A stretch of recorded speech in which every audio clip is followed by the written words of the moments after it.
بسم اللہ الرحمن الرحیم۔ السلام علیکم۔ دوپہر کی دھوپ آگ کی طرح تپتی ہوئی چٹان اور سل کے نیچے دبی ہوئی ایک زندہ لاش۔ غلاموں کو اتنی دردناک سزا نہیں دی جاتی۔ مکہ کے ایک تاجر نے امیہ کو خطاب کرتے ہوئے کہا، شاید تمہیں معلوم نہیں ہے کہ اس نے کتنا سنگین جرم کیا ہے۔ سارے صنادید عرب جس رسول صلی اللہ علیہ وسلم کے خلاف صفِ آرا ہیں، یہ بدبخت اس کا کلمہ پڑھتا ہے، شب و روز اس کا دم بھرتا ہے، اسی کے تصور و خیال میں ہر وقت شرابور رہتا ہے۔ میں نے اسے بار بار سمجھایا کہ تو ایک حبشی نژاد غلام ہے، عرب والے رسول صلی اللہ علیہ وسلم سے تیرا کیا رشتہ ہے؟ اگر کسی کا حق تیرے اوپر ہو سکتا ہے تو آقا ہونے کی حیثیت سے یہ منصب میرا ہے اور صرف میرا ہے۔ امیہ نے تیور بدل کر جواب دیا، تمہاری اسی فرمائش پر وہ کیا کہتا ہے؟ مکے کے تاجر نے پھر سوال کیا، کہتا ہے کہ تم نے میرا جسم خریدا ہے۔ غلامی کے فرائض کا تعلق اعضاء و جوارح سے ہے، دل سے نہیں۔ میں تمہاری خدمت سے انکار کر دوں یا مجھ سے اپنے فرائض کی ادائیگی میں کسی طرح کی کوتاہی سرزد ہو تو البتہ میں لائق تعزیر ہوں، لیکن ضمیر کی آواز اور دل کی امنگوں پر تمہارا کوئی حق تسلیم کرنے سے میں قطعاً انکار کرتا ہوں۔ کسی دلکش اور زیب ہستی کے ساتھ روح کی وابستگی کے لیے رنگ و نسل کی ہم آہنگی بالکل ضروری نہیں۔ حبشی نژاد ہونا عرب کے پیغمبر صادق پر ایمان لانے سے مانع نہیں ہے۔ امیہ نے نہایت تمسخر کے ساتھ حضرت بلال رضی اللہ تعالیٰ عنہ کا جواب نقل کیا۔ اس کی گفتگو کا تیور بتا رہا ہے کہ عرب کی رائے عامہ کے خلاف بغاوت کے بھرپور جذبے سے وہ مسلح ہو چکا ہے۔ رسول کی آواز کے سحر سے اس کا جانبر ہونا اب بہت مشکل ہے۔ ایسے بے وفا سرکش کو کیفر کردار تک پہنچانے کے لیے یہ سزا بہت ناکافی ہے۔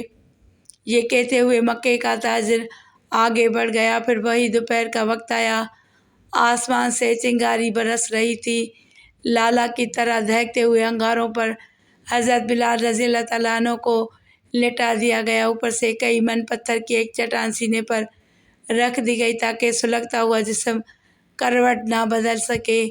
ایک زندہ انسان کا خون جل رہا تھا، چربی پگھل رہی تھی اور مکے کے اوباش تالیاں بجا بجا کر بدمست شرابیوں کی طرح ناچ رہے تھے۔ چنگاریوں کی طرح جسم کے خاکستر اڑنے لگی، لیکن سلگنے والے کی زبان پر ظلم و ستم اور جور و استبداد کا کوئی شکوہ نہیں ہے۔ ایک سے ایک لرزہ دینے والا واقعہ دنیا کی نگاہوں سے گزرا ہے، لیکن خوشنودی حق کے لیے تسلیم و رضا اور صبر و ضبط کا یہ حیرت انگیز نظارہ چشم فلک نے کم ہی دیکھا ہوگا۔ تصور جانا میں آنکھیں بند تھیں اور امیہ ہاتھ میں تازیانہ لیے پوچھ رہا تھا، بتا کیا اب بھی تو محمد صلی اللہ علیہ وسلم کا کلمہ پڑھے گا؟ تیری ہڈی تک جل گئی، اب تو جھوٹے دین سے توبہ کر لے، بلا وجہ اپنی جان کو ہلاکت کا نشانہ مت بنا۔ آخری بار سن لے، اب بھی اگر تو اپنی ضد سے باز نہ آیا تو تیرے جسم کو جلا کر راکھ کر دوں گا۔ سارا عرب میرے ساتھ ہے، کوئی بھی تیری حمایت کے لیے کھڑا نہ ہوگا۔ شدت کرب میں لرزتی ہوئی ایک مدھم سی آواز فضا میں گونجی، رسول عربی صلی اللہ علیہ وسلم کا کلمہ میں زندگی کی آخری سانس تک پڑھتا رہوں گا۔ اس دین کو میں کیسے چھوڑ سکتا ہوں جس کی محبت میرے دل کی دھڑکنوں میں جذب ہو چکی ہے۔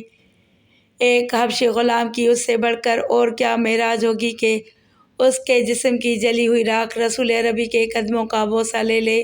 میری فتح اور سرخ روئی کے لیے میرے رسول صلی اللہ علیہ وسلم کی حمایت بہت کافی ہے۔ وفاداری کی موت ہلاکت نہیں، حیات جاوید ہے۔ چاندنی رات تھی، ایک پیکر نور کے دم قدم سے مکے کی پہاڑیوں پر نور برس رہا تھا اور فضاؤں میں ہر طرف خوشیوں کی ترنگ بکھری نظر آ رہی تھی کہ اتنے میں چمنستان رسالت کے عندلیب حضرت ابوبکر صدیق رضی اللہ تعالیٰ عنہ حاضر بارگاہ رسالت صلی اللہ علیہ وسلم ہوئے۔ آج چہرے پر غیر معمولی اندوہ و غم کے آثار تھے۔ حضور نبی رحمت صلی اللہ علیہ وسلم نے نظر اٹھاتے ہی دریافت فرمایا، ابوبکر، آج تمہارے چہرے پر دل کے گہرے زخم کے آثار واضح طور پر نظر آ رہے ہیں، خیریت تو ہے؟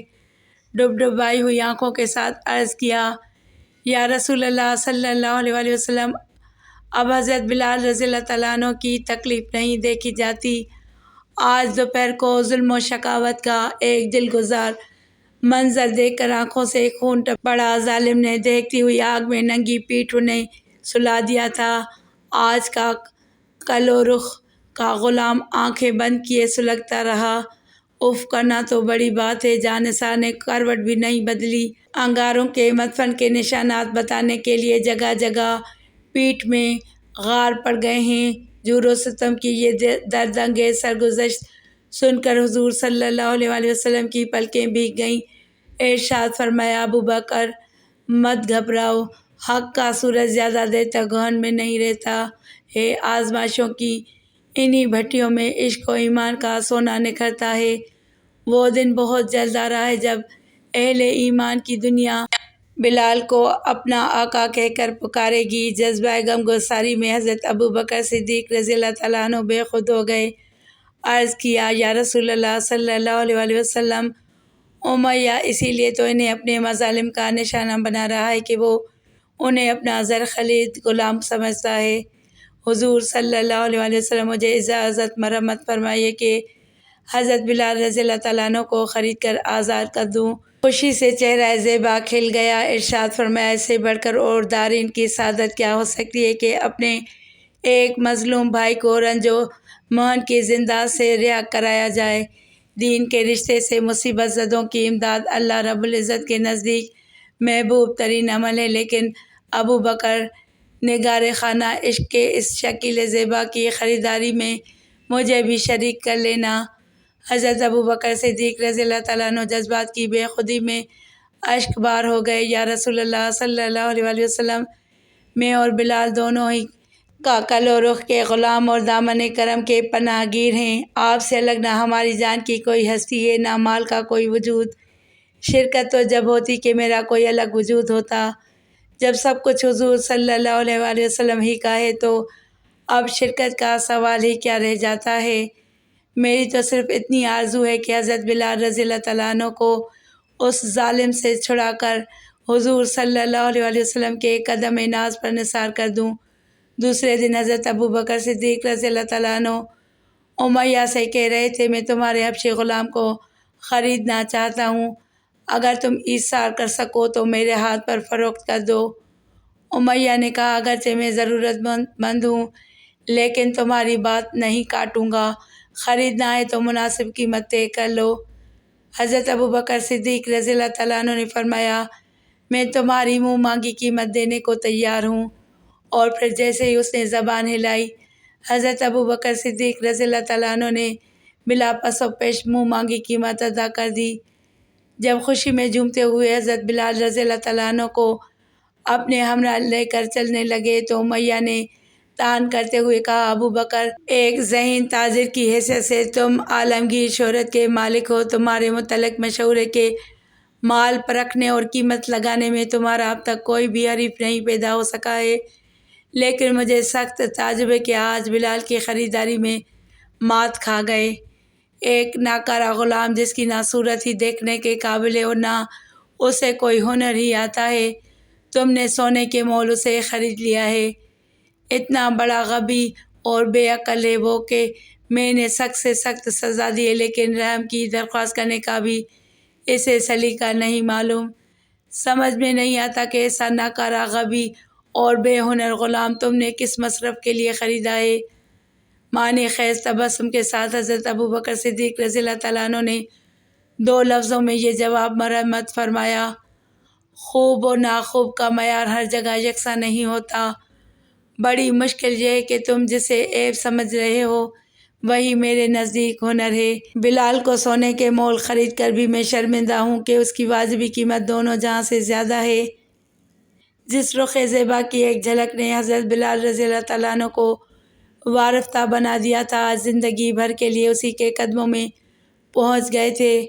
آقائے کونین کے دامن میں انہیں دو جہاں کا سرمدی سکون مل گیا۔ اب وہ سیاہ فام غلام نہیں تھے، عالم اسلام کے خوبرو آقا تھے۔